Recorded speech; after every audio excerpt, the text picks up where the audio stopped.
Hello, how are you today? Welcome to R Stevie Moore, live here on TV. It's my pleasure to present you with the following special presentation. To give it to you, whether you like it or not.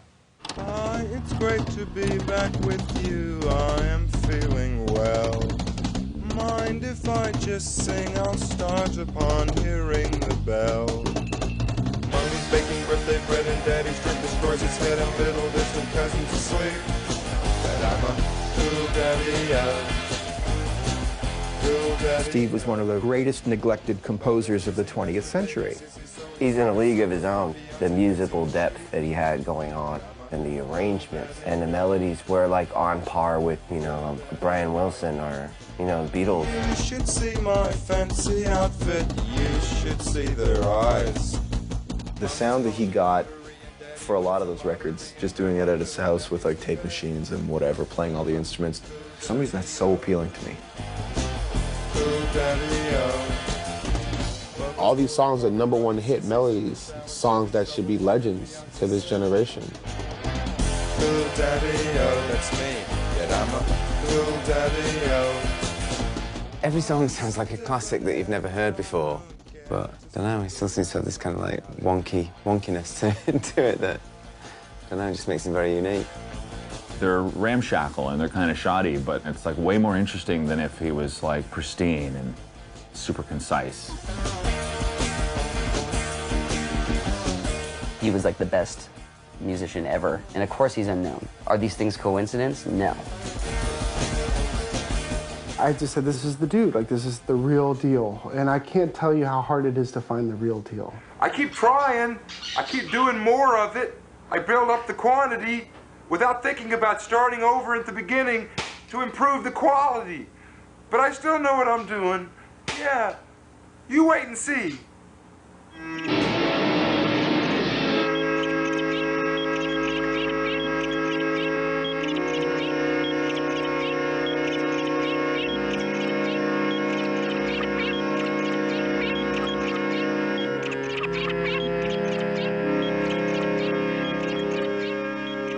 This is Frank Jones in the Monument Recording Studios in Nashville, Tennessee.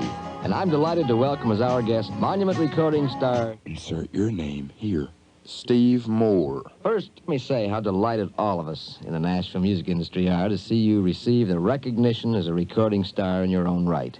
Is there any particular hobby that you like to pursue? Perhaps any special interest that you may have? Well, music is it, right? I also enjoy casual marijuana smoking, kinky sex, and masturbation. I'm a very indoorsy person. Can't stand sports or politics or people, really.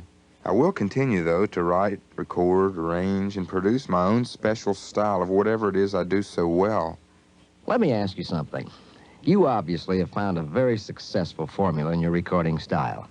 Is there anything you would like to change? I would very much like a metronome, as my sense of rhythm is very scattered. And by being a totally solo performer, I have so much more responsibility to my followers. I also have an ambition to release a new album every week for the rest of my life. Now, I've heard of overexposure, but this is ridiculous. Actually, Frank, I just want to be rich. What else is there? Well, I don't know why you're even talking to me, because I hate R Stevie Moore. I hate R Stevie Moore. He makes all of us look silly. He makes all of us look like amateurs, so I can't stand the man. Why are you talking to me then?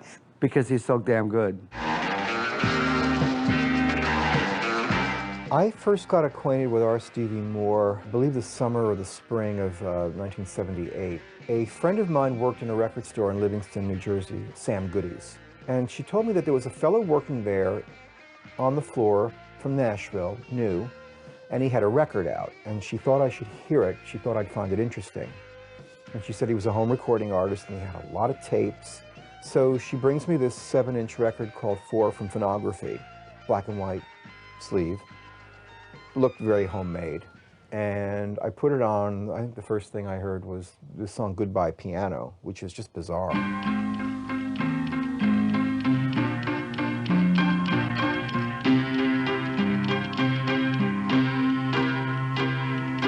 Goodbye.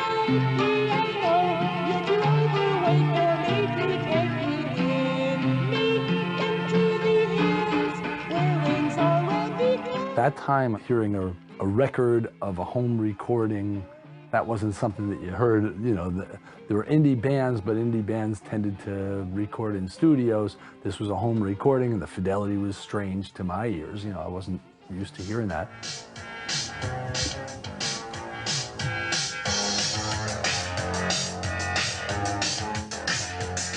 We're back with you, right here at WFMU in East Orange, New Jersey. I met Steve through Friends of Friends associated with the radio station WFMU.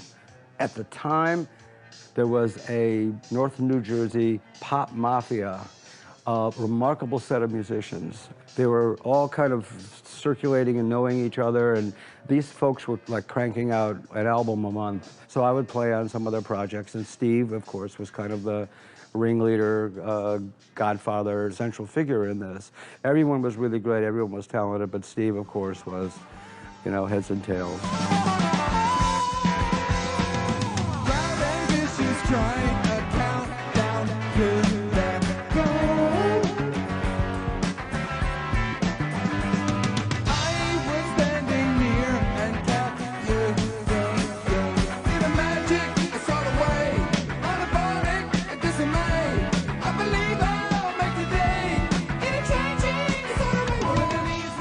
Home recording, until the first home 4-track recording machines were available, the only thing that was available was stereo machines, and Steve would take 2 stereo machines and bounce back and forth.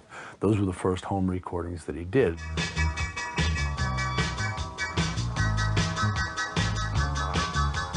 Everything is good. Stay away if you are in a bad mood. Everything is good. Stay away, you're bringing me down. There's all sorts of technical problems in trying to do that, but that didn't stop him. People didn't do that. It was not the typical methodology. There wasn't very much around, so that's why he's, you know, the grandfather. Everything is good. I mean, he didn't have a 4-track machine. He was doing that all with 2 stereo tape machines and getting those sounds, and you know, some of those early recordings, because of, in spite of, the technical challenges, you know, they have a real charm of their own. Now, you have a few moments so I could ask you a few questions, right? Now, can I call you Stevie or R or Moore? They always ask that, but yeah, that's good. R Stevie Moore. Okay, R Stevie Moore. Always say all of it. Show's gonna run a little long today. Yeah. Now, you specialize in home recording, which means, I got my mic. Tell us what that means. You record in the privacy of your own home, is that correct? That's right. Now, how do you do that? Give us a little history of, I mean, did you start out doing that as a joke, thinking that was funny? No, it's easy. High art form? Very high art form, but well, besides all of that, it's, I'm not prepared to answer that question. Yeah. No? No, sure I am. It's easy. It's easy. It's the simplicity involved. You bypass all of the other people involved with the recording process. Cheaper. It's cheaper. Money. You should know about that. No, freedom is another word. Freedom.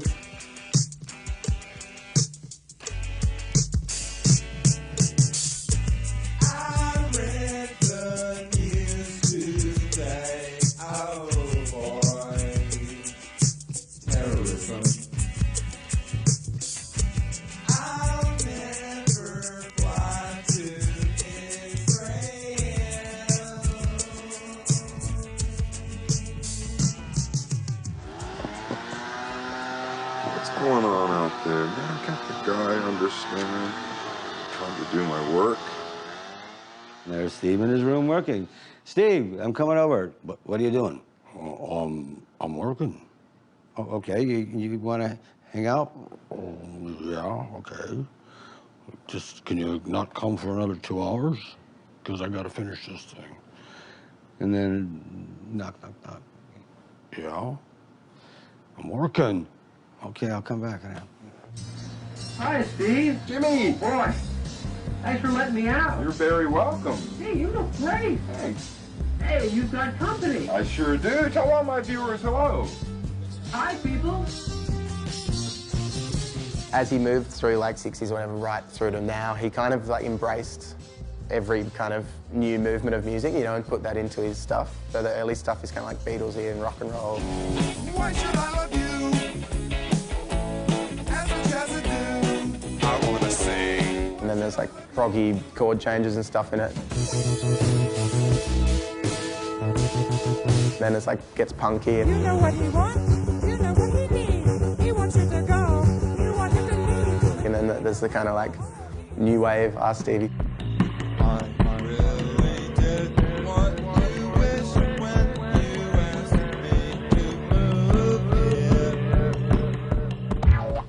On the first listen, it just sounds like very generic pop music to some extent.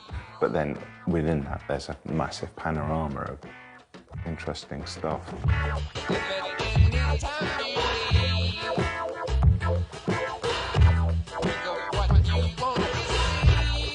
There's some kind of slippage in his interpretation of what pop is that is very much him and is very unique. Whatever motifs he picked, it was just for that moment, for that way he wanted to channel his expression. He wanted to keep himself free, so he could always be personable to you and cut out a filter of some kind of tag, label, genre.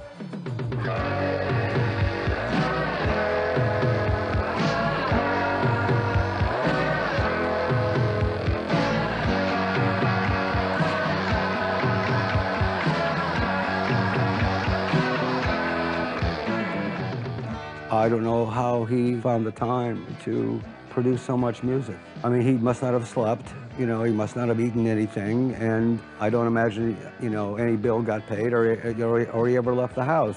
Thank God on the East Coast you can get delivery, you know, or maybe he would have starved to death. I don't see how anybody can be that prolific. His albums are really diaries. It's what he happened to be recording over the course of a month. There's a different kind of sound in the hallway. There could be snippets off of the TV, off of the radio, things of him being stoned in his apartment, just talking into the microphone, people visiting him and him sticking a microphone in their face. You make a lot of music. I'm surprised that you don't get sick of it. You must know, I don't know, 500 songs. Don't you feel that you just, you know, you've done enough? It could be songs, it could be instrumentals, cover versions, just things would end up on the tape. What are you doing? You're not going to believe it. I'm borrowing a video camera and doing stuff like you've been doing, sort of. So I'm making little videos.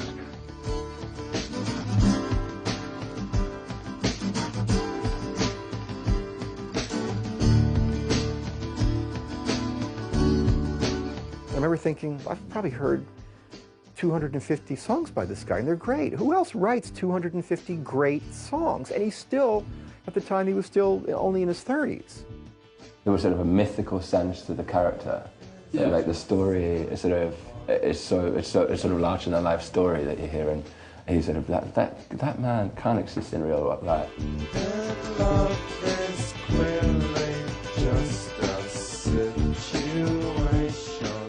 And I began to realize the magnitude of his genius.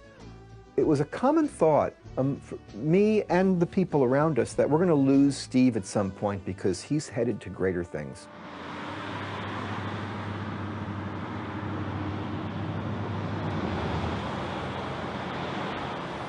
I get yelled at a lot. Hey, Santa Claus. They were just yelling about something, I don't know.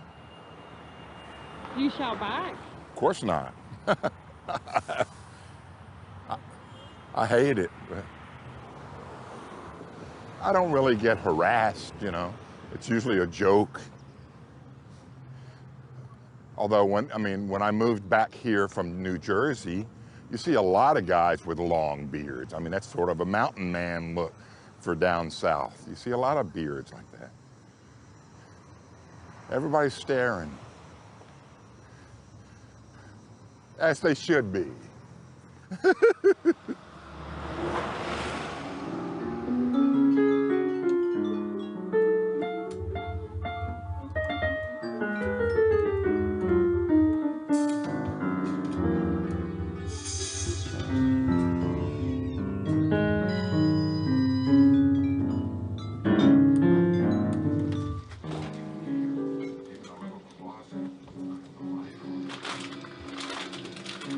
What do you want on your burger?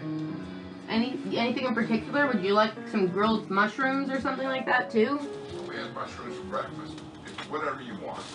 I make big batches of soup and other things and stick them in the freezer, and he cooks them up while I'm gone. Heats them up, and when I get back, just like he said, the whole frigid freezer would look completely empty when I got back.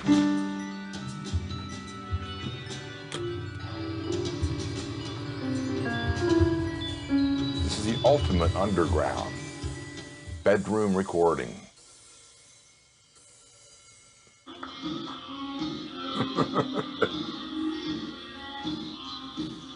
The sound isn't as good. The other version has new sound, great sound. This is the broadcast audio.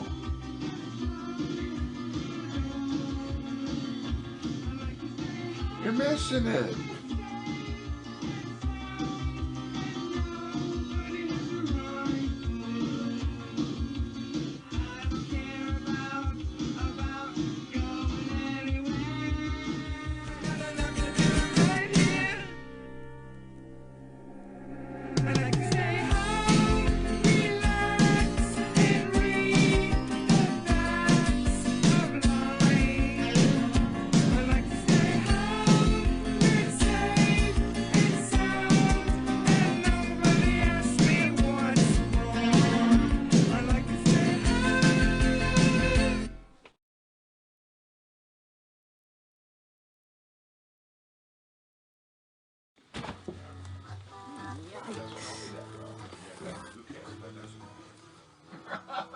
I know. It's like dried out onions on the end or something. It's all shriveled up and all dusted. Yeah. WFMU, what's it say?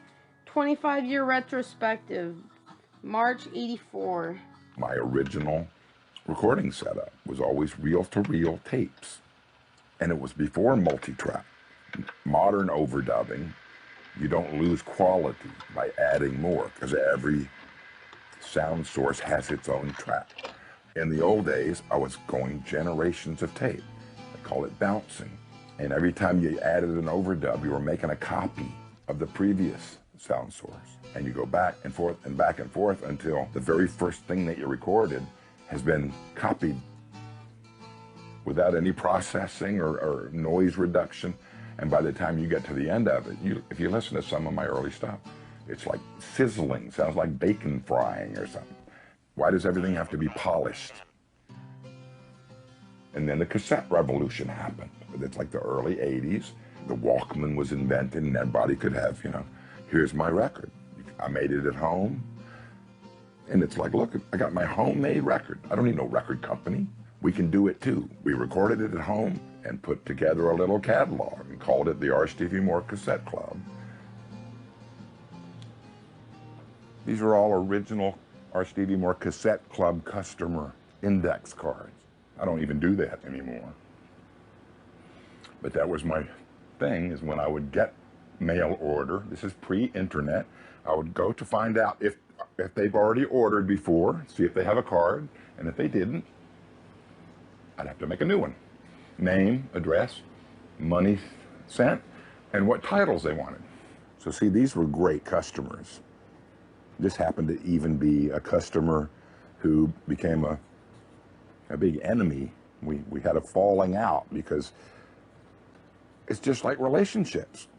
I would have customers that I felt so great about and got so close to, and I'm vulnerable, and I would open up and become their close friend, and then they'd fuck me over, and start acting like telling me what to do and not what to do, and I don't know what to not do, whatever. That's always been a problem of my openness and vulnerability, trying to get close to my fans. Good one. Yes, this is one of the biggest sellers. I made a C90 cassette of phonography and delicate tension. 45 minutes per side, and it sold a lot. It was a fake fantasy company. I felt like I had my own record label, and I kind of did, but it wasn't official. It wasn't registered with the government. I didn't even have like bank accounts. Forget the system and record companies and use the postal system and do it yourself. Make your own tapes. And you want to buy my stuff? Here, I'll send it to you. I mean, that's always been my shtick. This was the day. So much fun back then. And all that matters is now, right? The freshness of now. And that's where Mari comes in, because we've just like matched up perfectly. And yet we have a lot of struggles because of the age difference. Mari's caught me at a time of my life when I'm kind of helpless, you know, and we deal with that with humor, but it's also with lots of, you know, deep concern.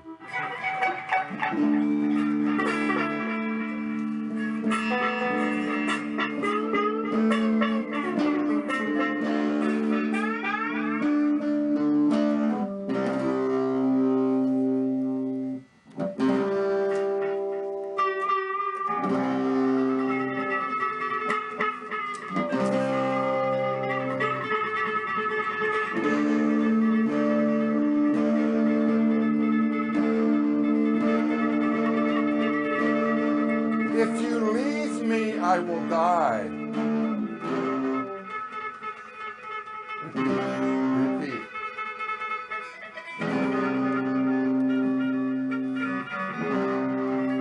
Repeat after me. If you leave me, I will die.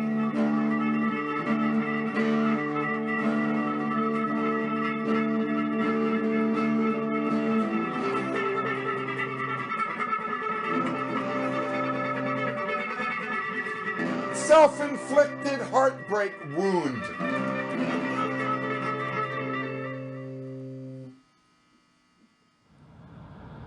We're very parallel, and it's uncanny what a perfect match we are. It's been wonderful. You know, it's beyond just, you know, yet another romantic relationship, which is what so many people go through. We all have. We hate relationships. How did you guys meet again? Facebook.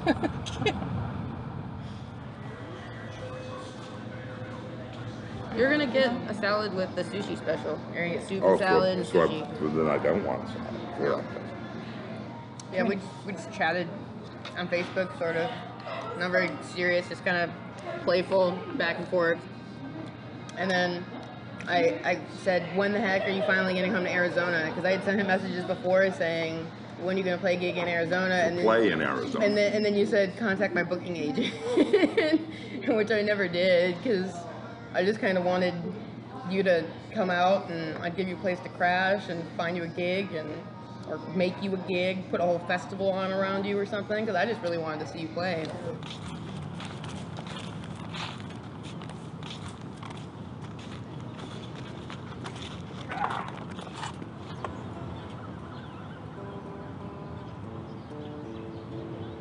Ooh, I could just sit here forever. I'm cold, but I'm not suffering. No Justin, no Bieber. No Justin, no Bieber. Oh yeah? Oh yeah?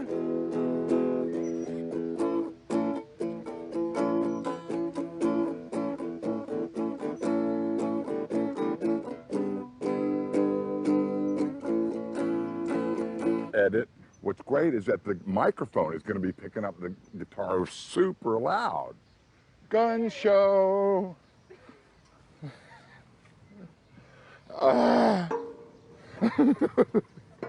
Oh man, I'm shaking. Ain't having it. These heights? Nonsense. Oh my God, I'm gonna fall down off the top of this building. Ain't having it. Mari, come pick me up, carry me back down.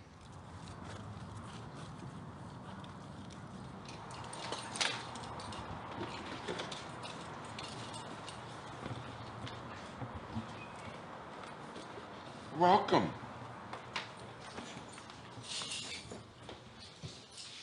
Oh my God! And this is only this room. This room is bigger than my entire apartment.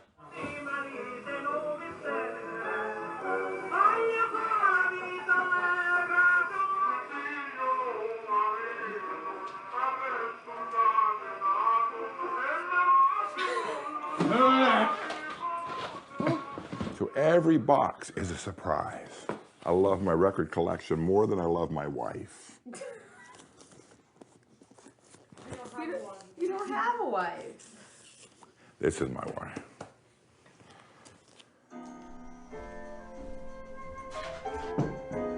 I wanted to tell you about this, Maury. One of my favorite albums when I was a little kid. Dad had it.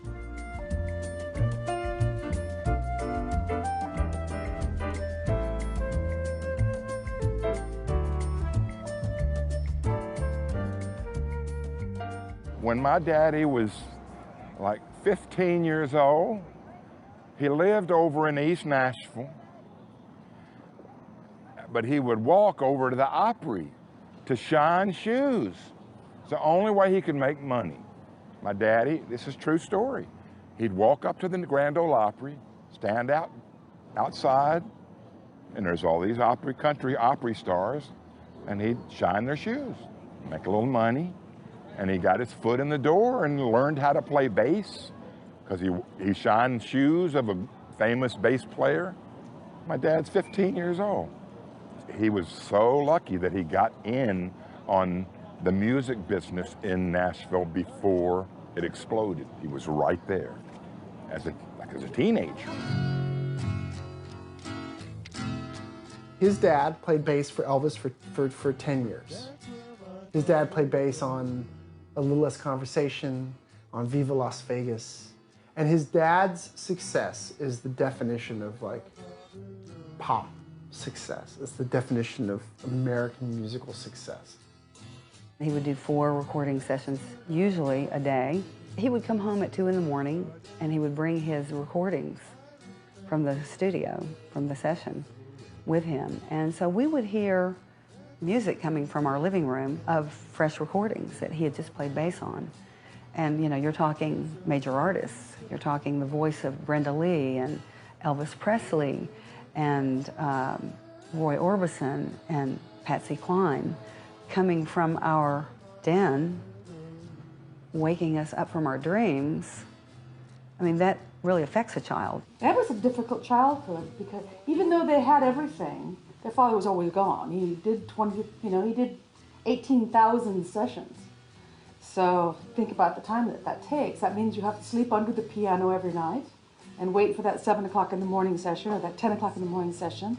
So really, you know, they might have had a pool in the backyard and bicycles and beautiful clothing, but there was no real, you know, there was not father at home for dinner every single night. And well, he got out pretty young, and I was on the road.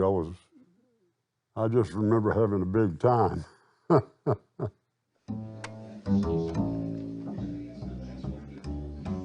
So eerie. I mean, they have the same fuzzy arms and fuzzy face and big blue eyes. Who are you talking about? Stevie.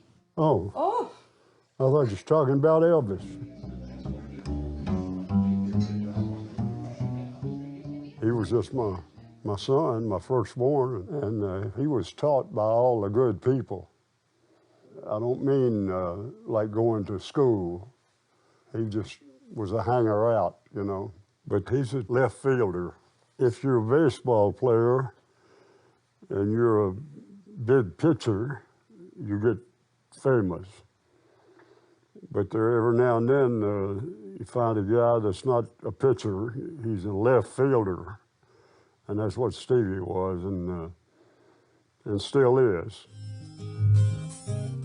There's a special person who I'd like to know. His parents were 19 when they had him, so they were just kids, you know. His dad's influence on him was just unbelievable. And his dad worked so much, he was always gone. Well, I'm just going to say it. We were in love with his mom, and we were all scared to death of his father. There's a house for rent in which I'd like to live, but I'm scared I won't find you. I was very much afraid of him my whole life. He pretty much ruined my life with fear, you know. I don't know how to be when I'm talking about how awful it was, and you know, and he could die any minute. You know, he's getting so old, and we're totally out of touch. He has so much to do with my story, and yet much of my life, people have told me, stop talking about your dad, you know, because I have two things to say about my dad. I'm so proud of him, and he's godlike in his accomplishments, that he worked on all this country stuff growing up. He wasn't a good father or much of a person, but boy, what a great bass player. And, you know, he had the money rolling in because he was business smart, unlike me. But we hear our poor mother in the next room, and there's food flying across the, you know, furniture breaking. That scars you for life, you know. And here I was, a thinker and a creative person, but it changed me.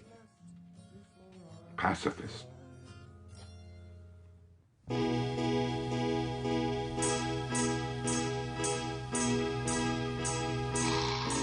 He basically retreated from our family life down into our basement and played Beatles records and Beach Boys records 24/7, except for a few hours when he was sleeping.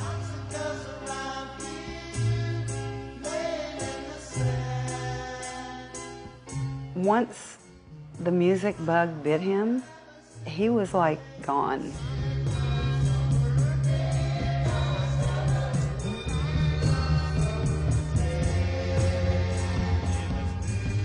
Musically, he was years beyond all of us. Like I said, we were both playing bass, but he was actually playing it. He was learning from some from his dad, who was teaching him the Nashville number system already. When he would listen to a record, he would write down the key that the song was in and listen to it one time and basically just play it back to you.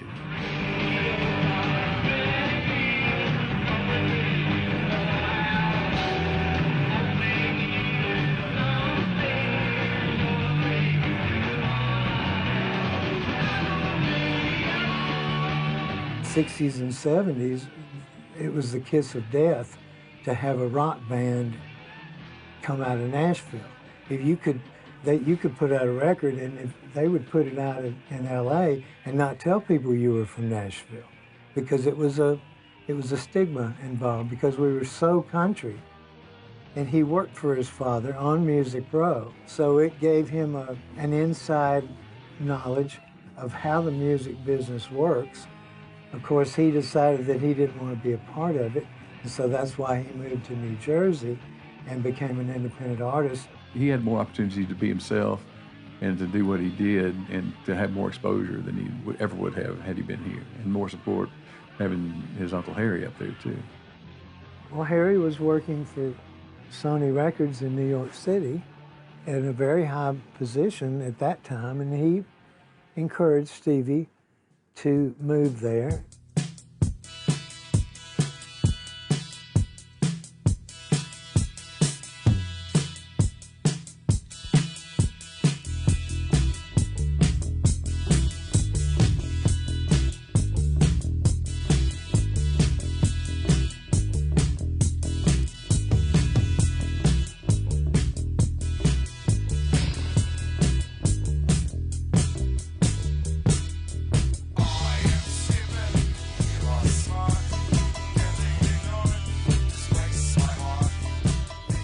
Just a little tiny thing happening, and we got some press. Like Kurt Loder was an amazing, important part by helping to review in magazines.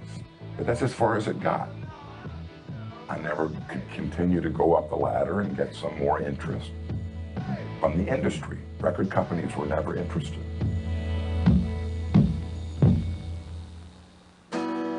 Things would sort of be in the wind that maybe this or that was going to happen. And every time an indie record had come out, you'd think, well, maybe this one will have some traction, but nothing caught fire.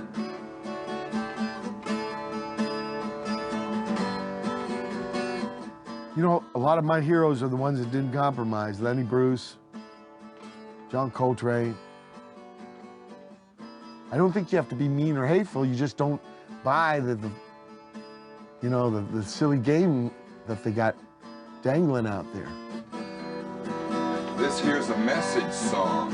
It all started when I saw an ad in a music magazine that read, "New talent needed all the time. New talent needed all the time. New talent needed all the time. What a small price to become a star.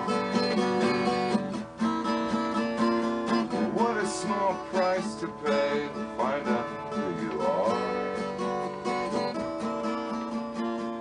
Uncle Harry was frustrated through that period too, because I was not the kind of guy that would go out and knock on doors and pound the pavement trying to get attention.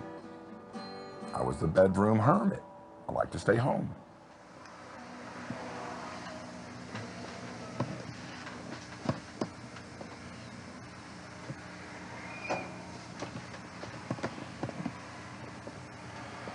Having a good time this morning.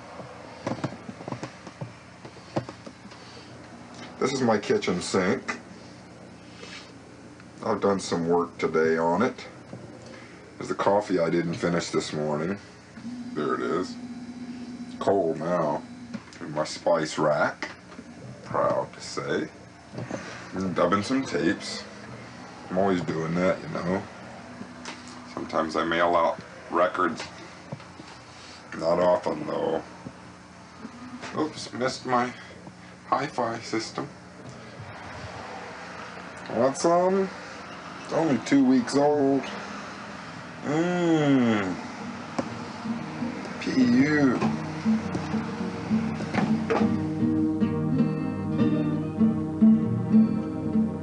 It's what you do, it's not what you are. A pattern developed early on of Steve managing to snatch defeat from the jaws of victory. He undermined opportunity after opportunity. There were people who did come forth that wanted to work with Steve, and he managed to find some way to alienate them through his stubbornness, through his being unreliable, through his not showing up for an appointment, not returning phone calls, behaving outlandishly in some sort of setting that made somebody important realize, this guy's crazy, I don't think I want to work with him.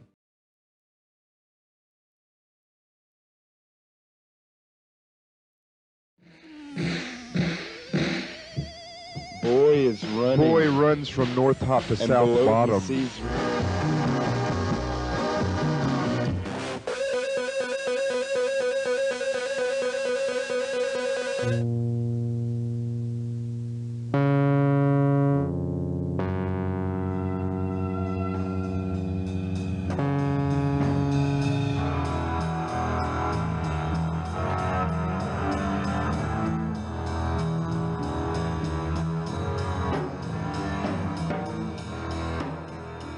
You're paying for my dinner, I hope. Open food. You're paying for my dinner, I hope. I'm only getting milk and cookies. They're really good. Frank, you're missing out. Let me ask you a question. This compulsion to have a cigarette, when did it start? It's not a compulsion, I enjoy it.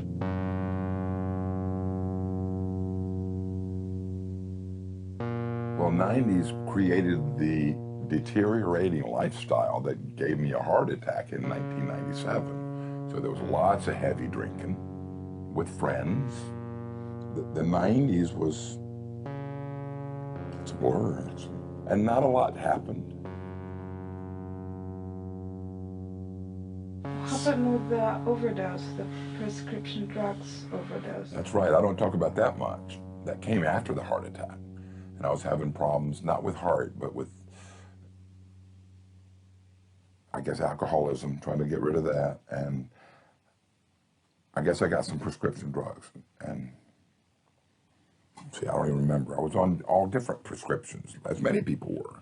Often I would get bad side effects because two different meds worked against each other. I was hating it, kind of, even though I kind of like catching a buzz on medication. It was also really messing with my body.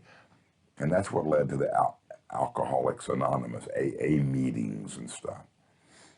Substance abuse, which I kind of denied that I really had a problem with substance abuse at that moment. I just made a stupid mistake by grabbing a pill bottle. I can't believe I did it, really, in retrospect. I would never do that now. I don't know what cost it. I'm a maniac. It's psychological self-destruction. I don't know.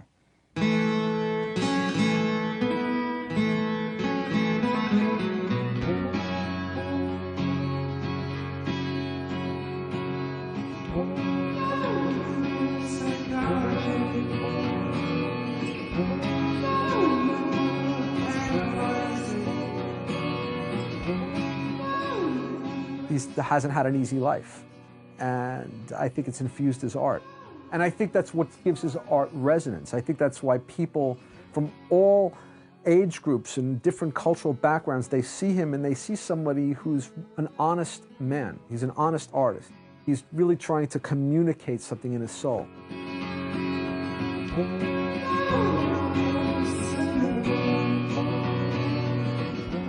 It's like a friend. His music's like a friend to me. You know, he'll sing a song that's really has this vibe of like just kind of drifting around the house today, and there's that sadness in it that you recognize, and you're like, oh, man.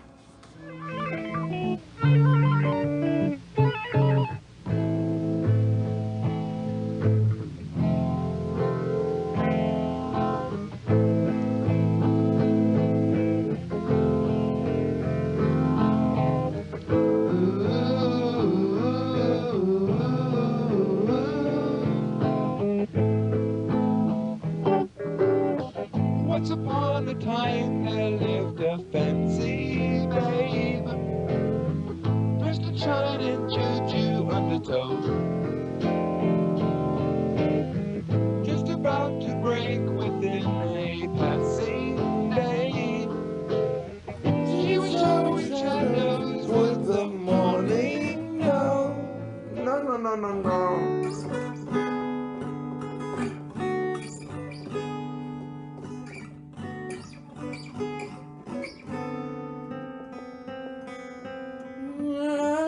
All around the world there was an interest, yeah.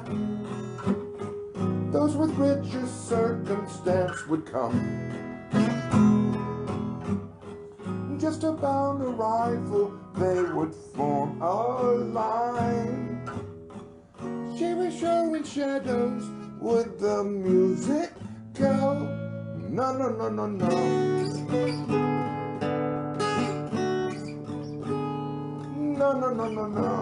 There's something about a voice with integrity, you know, that don't seem jived, that don't seem like it's a shill to try to con you into something you don't really feel down here.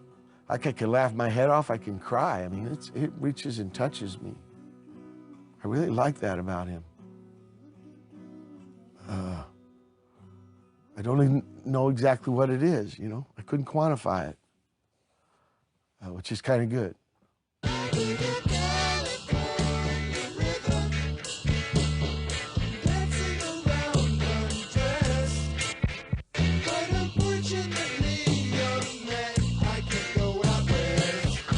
You have a lighter by any chance?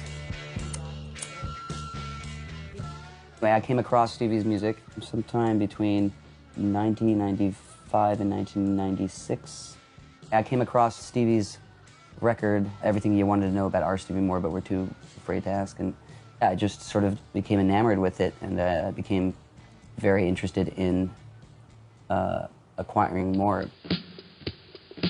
I put my order in for cassettes that I wanted, and then I also sent him a CD that I had just finished at the time, which ended up being the first version of the Double Drums. I didn't know if I was going to get any response.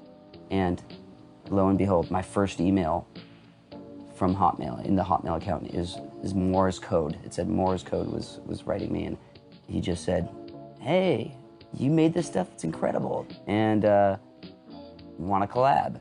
And I was just, you know, look, it said everything that I ever needed to hear from anybody, basically, for the rest of my life, and I basically could have died happy right then. So between 2001 and 2004, I would send him stuff that I was working on, and he'd be sending me stuff as well.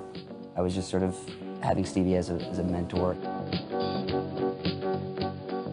When I first started getting to know Ariel, that was one of the first things that we bonded about. And he was like, well, you ever heard of this guy R Stevie Moore?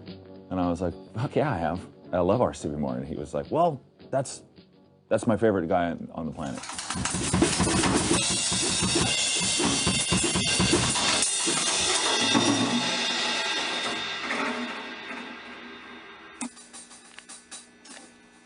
They were going to be recording at Ariel's house, and then like a few days after they, I guess, started, they both started texting me like, hey, what are you doing?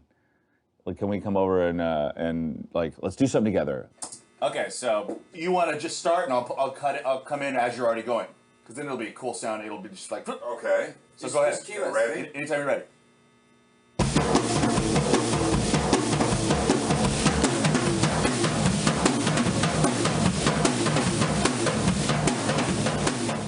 I couldn't believe how capable he was in everything he picked up. He is just free, and the guy is still completely like running on all cylinders. Okay, one more time. Now I got my notes. So you're basically just keep him in record and let him do whatever he wants to do.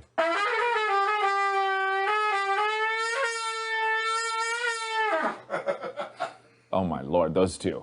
It would go into like, well, fuck you. I was like, oh shit, like what, how do I turn this around? And then like, I love you, Stevie. It was so weird. I was just like, these guys are like really close, but like really dysfunctional. I got a pat on the bottom. I got a pat on the bottom. I got a pat on the bottom. I got a pat on the bottom. I've snapped at him and he's snapped at me, I think. But of course, give him far more rope than I give other people because I admire him so unconditionally.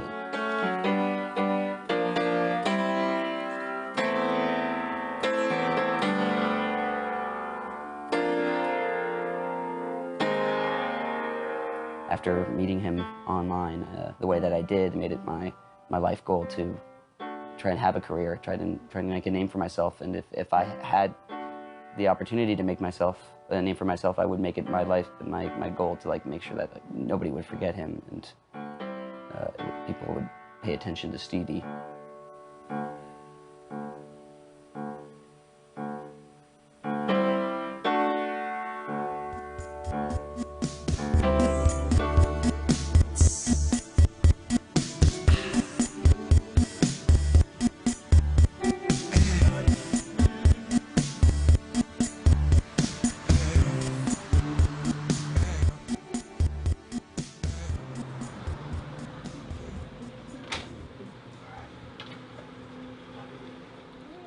R Stevie Moore Delicate Tension up on the wall.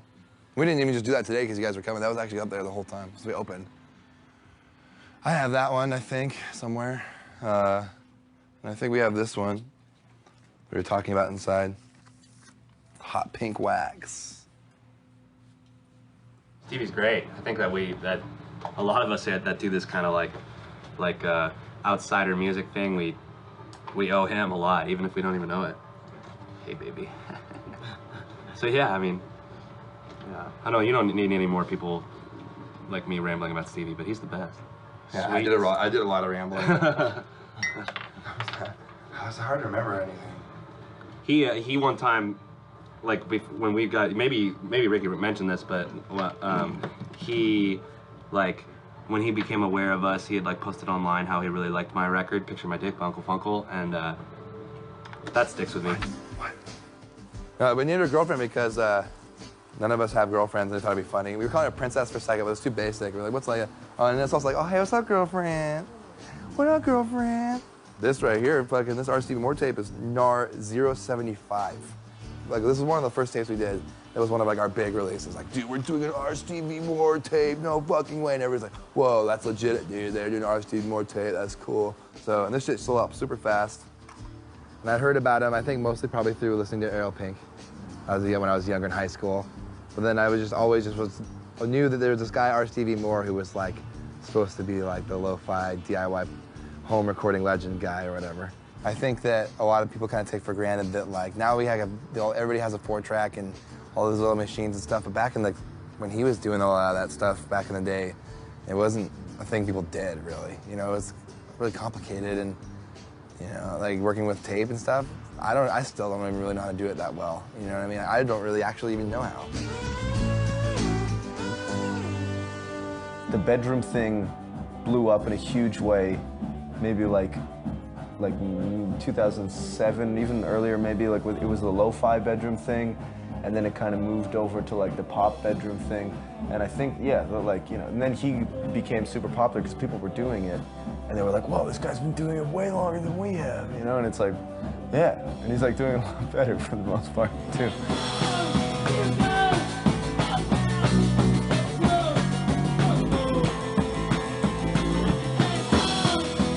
It's like, partly Stevie's fault that I have like a room full of tape machines and like all these shitty guitars and like, loads of stuff, as opposed to going into a recording studio. It's like a fetish thing. It's like, oh, like, I don't know. There's like a magic to doing it at home, and he like essentially invented that.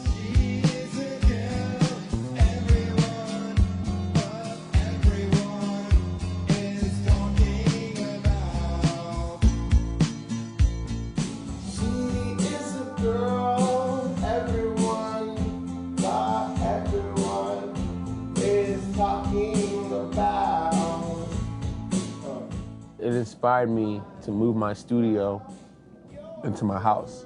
Like, I would never step foot in any studio again. Seeing him play acoustic guitar in his house with a computer, and I'm sure there's like CDs or like the thing, so he's like recording CDs off CDs and burning CDs to put on another CD, and he sings this and he overdubs that, and he's here, then he's there. I wish I could be his assistant, or at least be a fly on the wall. Rich girl, poor girl, black girl.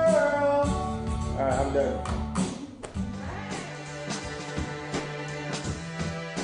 When he first started, communicating so much on the World Wide Web, people were like, "Wait, that's really that guy?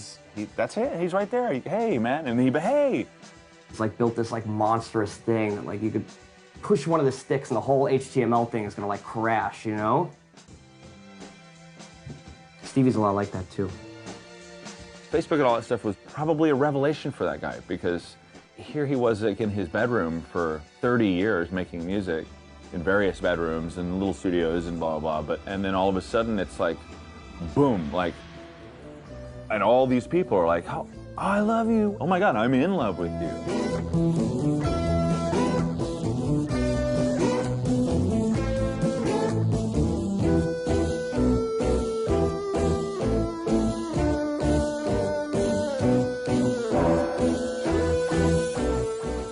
He's like internet before there was internet. The way his mind works. You can see how he take to it like duck to water. Someone sends you one, and then it's just like a rabbit hole of R Stevie videos. I think on his account, he's uploaded like hundreds, right? At first I was like, oh, it's one of those like VHS, like lo-fi dudes or whatever, but then I realized like, oh no, this is like actually when the VHS was the only like home video camera, so he's not just like doing the, the aesthetic thing. And like this video is very strange. He's like chilling in a playground. But the song though, I was like, man, this song shreds. It like had like a weird like special flavor to it, which I later found out was the home recorded tape style.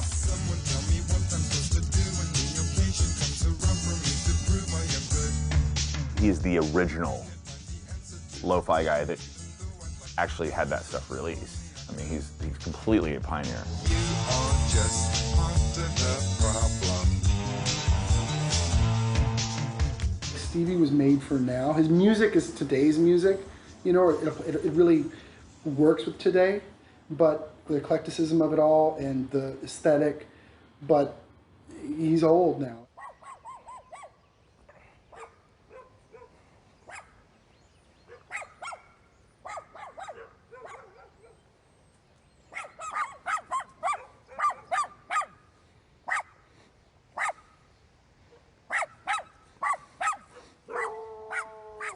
I don't like this at all. I'm not doing it. Get the fuck out of here.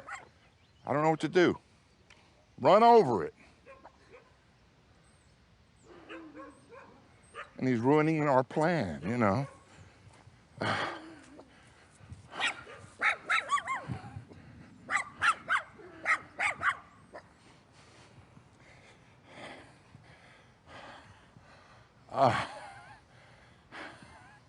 No good. I'm no good for today, I'm sorry. My leg is killing me. You're catching me at my most fucking helpless and so embarrassing. I don't want this in the film, but this is part of the film because it is me. I can hardly walk. No, but I'm not talking about censor it, edit it out. It's just I can't enjoy it and accomplish what I want to do. My leg is killing me. I don't know how good I'm going to be. Like I said, I'm just regretful. I'm trying to stay calm, but I'm regretful that there's all these great things to do. And if I can't walk, let's get a wheelchair. I mean, I'm just so embarrassed, but it's beyond embarrassed. You know what I mean? I don't mean embarrassed. It just ruins everything. Should we just go around Madison today and then? Well, no, not today, for right now. Yeah. For the time being. I'm a cat that has lived 9 lives. And man, my body hurts. My mind is like mush.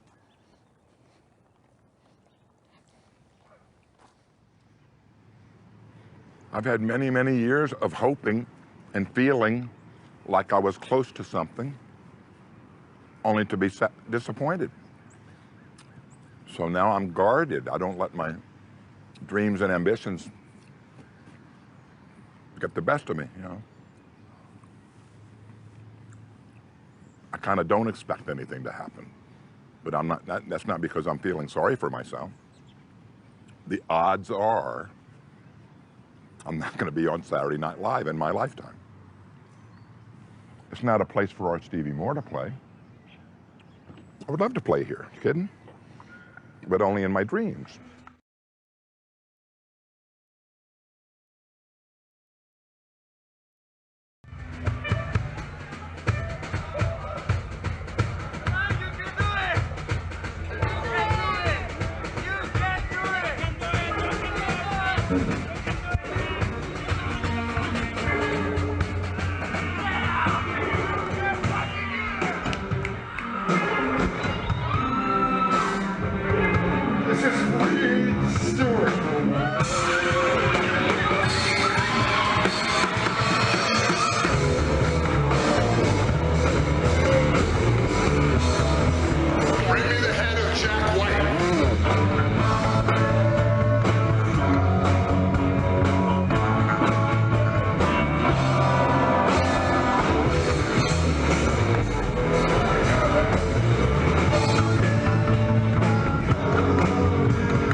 The tour came together when I contacted Stevie about making some music videos, and I told him that I'd love to see him playing in front of a live audience.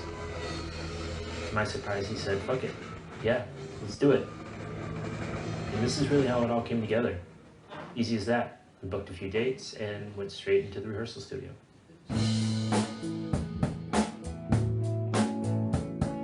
Initially booking the tour was a strange mix of people like reaching out and being enthusiastic and generous, and also really trying to convince people that Stevie's worth a shit. I went to the band and I said, guys, what an opportunity, you know, we're gonna tour with like the greatest songwriter, the greatest American songwriter that nobody knows about. And it's gonna be so fun. You're a rotten so-and-so, you're a rotten so-and-so. I'm not being confrontational. I don't know what I mean, you're saying you want me to be more high energy? No, what? I guess. You want me to be more high energy? Everybody. No, just the overall tone, I guess. I don't care. Where is everybody? Everybody is here.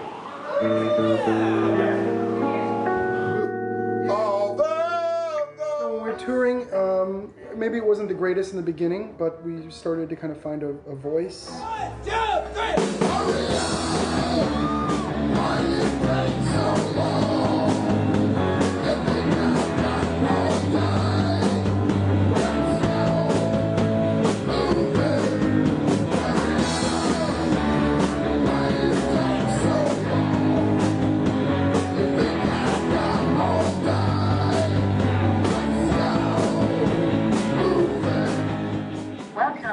Mr. Moore, it's a pleasure to have you here. It's great to be here.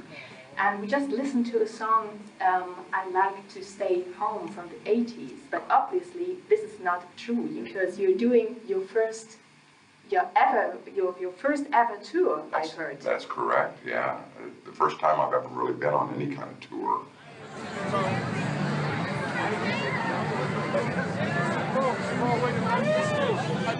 Here's the line.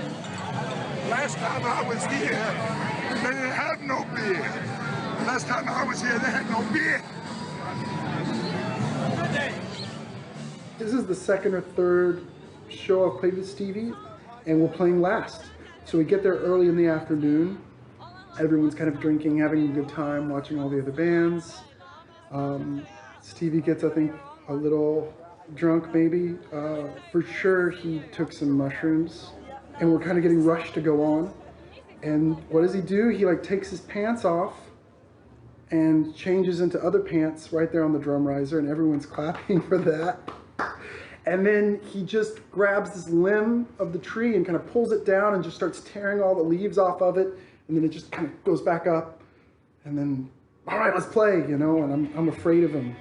I mean, I'm scared to death because I don't know him. He's this huge, big voice. He's fucked up out of his mind, I guess. And we started to play, and then it started to rain. And so I said, fuck this shit, you know, and Stevie heard me. What? What did you say? I said, fuck this, man, our equipment is gonna get destroyed, you know? And he's like, well, why don't you just pray for no rain and it'll go away? And then he turns to the crowd and saying, no rain, no rain. And the crowd's going, no rain, no rain. Meanwhile, there's rain coming down on our equipment, and I start to smell smoke, or this burning smell from the stage, and I'm thinking, no, we're gonna fucking die. I'm gonna die with R Stevie Moore looking at me high on drugs.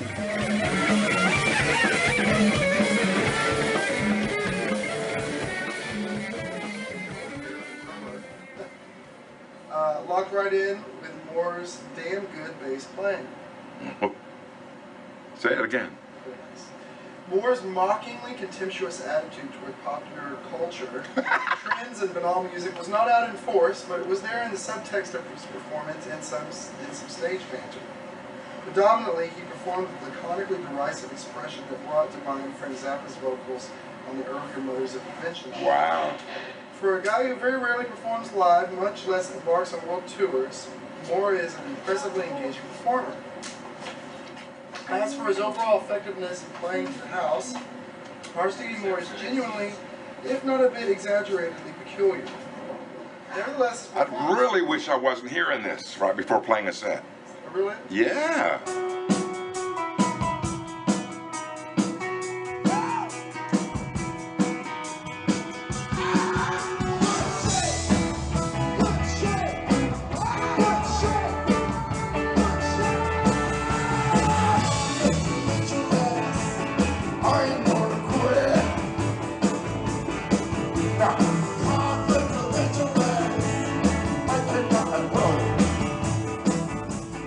If it was a big show, if you're going to play like a festival, or it was going to be opening up for a big band or something, he was so nervous like it was going to be this big break, and you just see him like chewing his nails, and he'd start drinking the wine really hard. He's just really panicking.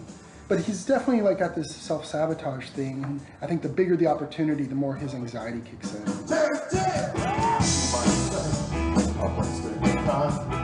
He had no idea of gauging, like, am I famous?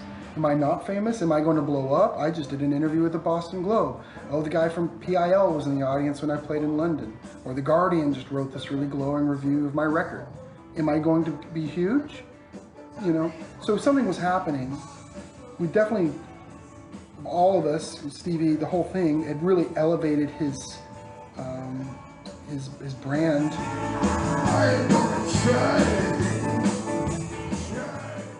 Okay, sorry, I hope you don't mind me asking this, but it's like the age thing, is that an issue when you're on tour? You know, like, Well, it's going to be what it is, you know. If I want to make a big deal about it, then it's going to be worse, most likely. So it's better for me to kind of just, you know, ignore it. But I'm tired. I've been doing this for 40 years, you know, and I'm trying to share the enthusiasm of the younger people. And in some ways, it goes back and forth to where they're inspiring me. And that's what's been the big headline, the second youth of R Stevie Moore.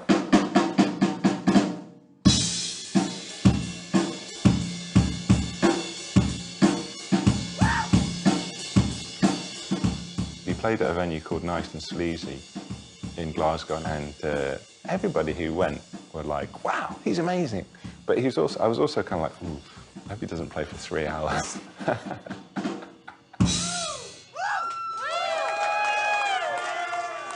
I guess I kind of was looking after him a bit, and I said, oh, come stay at our house. And he was like, really? I can stay at your house? I was like, yeah, that's fine. He was like, yeah, man, I've been sharing a bed with 2 20-year-old hipsters who were the other guys in the band, and there was this big white van, tour bus, and they opened the door and it was just covered in garbage, and there was some girl asleep in the back. This was at like 8:30 in the morning. You could just see that like touring was really taking its toll on him. So I felt a little conflicted about it. I think in a lot of ways it made him happier than anything else. He's very alive, he's playing his music, it's what he'd always wanted to do. You know, he was getting that high of having people say, I'm a huge fan. You're my hero, man. Thank you, sir. And there's another message from somebody that I don't recognize the number. What are they saying in the text? Sup. I really have problems with that too on tours. Bathrooms, especially in Europe, kills me. I can't stand Europe bathrooms. You can hardly fit in them. Well, no toilet paper. You got to deal with the language barrier and habits, and like I said, I mean, it's just even food. You're eating a lot of bread. Cheese slices. Cheese, yeah, just not very. Hotel breakfasts. To where you're trying to cut costs. You have to cut costs. And that doesn't make it very enjoyable, because you're like pinching pennies, and it's like, come on, let's eat something good, or let's stay at a hotel. And there goes all the money you made last night. Especially, yeah. So what you have to do is the whole DIY thing, and ask the audience if they have couches. Do you actually have you done it? Do you like ask people in the audience? Yeah, sometimes like, from stage. I can't stand the stress and the workload. Unless, you know, if I have limousines and here, Mr. Moore, whatever, tell us what we can do for you. And that's what I've, you know, come to expect. Even, you know, but I don't know. Well, we've never had a limousine, I don't think. No, but I'm just saying that's what older stars do. Right. It's tragic that my career has started to take off a little too late in life. We had Frank Zappa, or we had Moondog, or we had all the crazy outsider entertainers and artists. And maybe your generation needed a flake, needed a cranky, strange thing, and he fit the bill. Isn't it the most punk thing you can do when you're in your 60s to play rock and roll and insist on continuing to do it?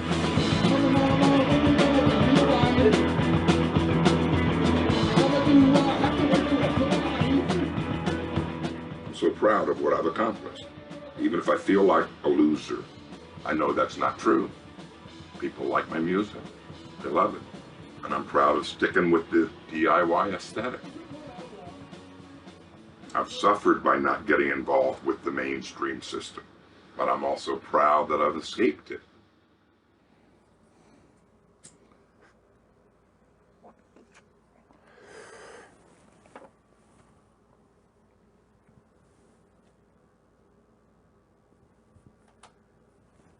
Stevie grew up seeing this idea of success that was very big And so Stevie is stuck with this dilemma of, you know, as a musician, how can he not really respect his dad and not want to emulate that? And on the other hand, maybe he wants to do something like totally the opposite. Maybe he wants to be unsuccessful. Maybe he wants to be self-sabotaging, and instead of playing on records that are, you know, all across the world, Stevie's just in his bedroom.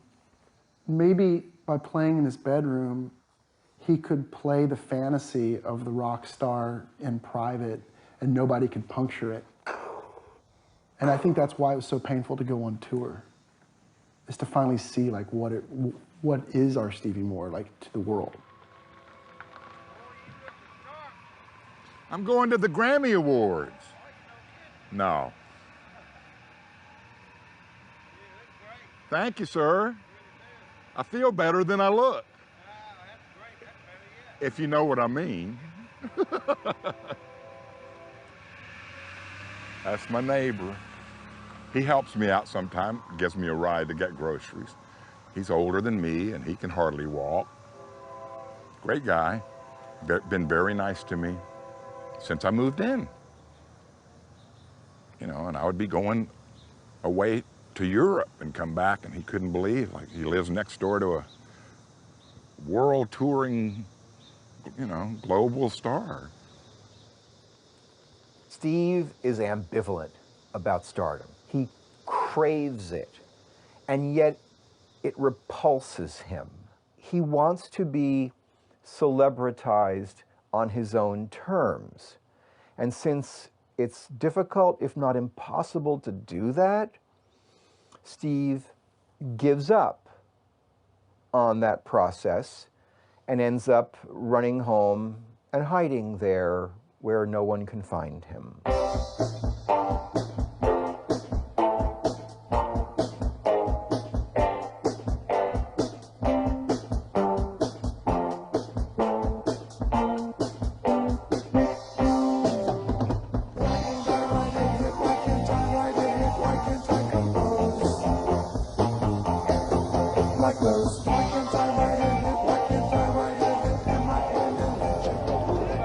I have to use the bathroom. So, turn the camera off. No, I'm serious. Don't. Are we having fun yet? Are you like a taxi cab Uber? I wish there was. A Lyft? A Lyft? How much would it cost to bring me up to Ernest Tubbs' record shop? Well, I wish I could. Couldn't do it. Now he's on the cassette club. Yes, he bought a bunch of tapes.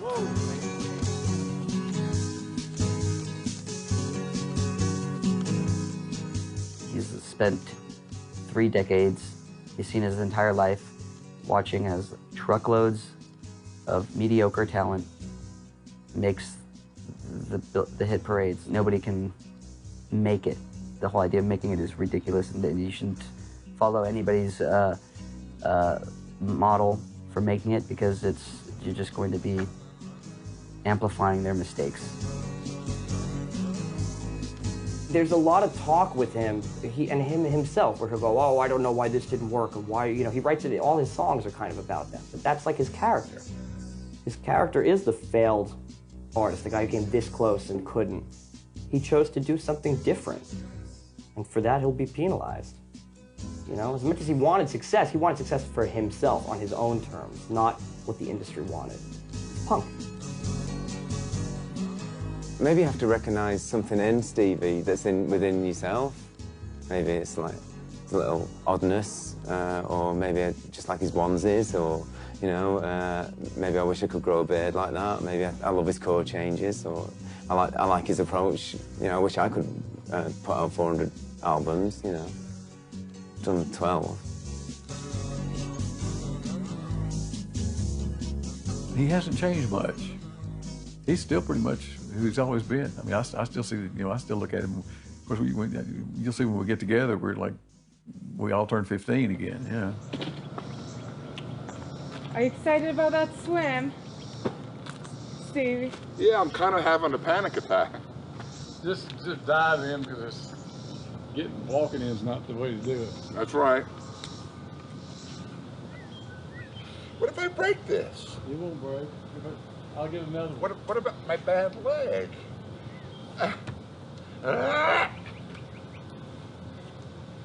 Camera's rolling.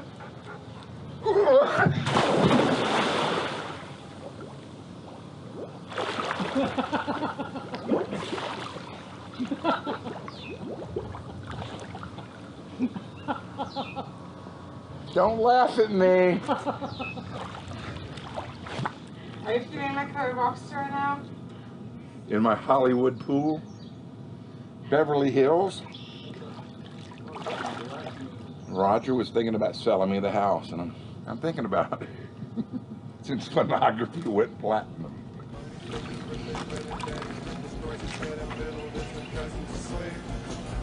I'm a cool daddy-o. Cool daddy-o. Bubba's busy masturbating, Sissy sewing sweaters so her fine fiance fits in the sheet. But I'm a cool daddy-o. Cool daddy-o. You should see my fancy outfit, you should see their eyes. Mommy's polishing pottery and daddy wins the lottery and grandma's little nephew's in bed. But I'm a cool daddy-o. Cool daddy-o. Bubba's boring Barbara and Sissy's in the shower shaving stubbles like her fiance said. Cool daddy-o. Just a cool daddy-o. I'm just a cool daddy-o. Cool daddy-o. How's that? Is that all right? Let's do it again.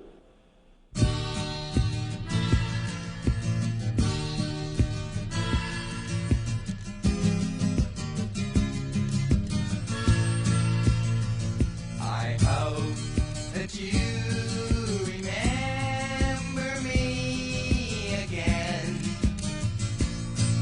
I know that you remember when I said everybody's in the total run around and I don't know why. Everybody's on a roller coaster that goes up to the sky. I hope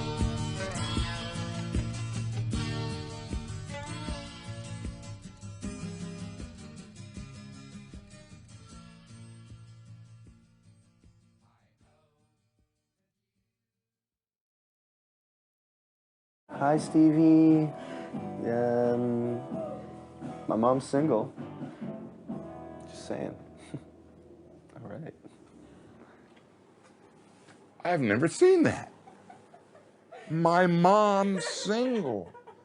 And of course, she's a Facebook friend. That's embarrassing.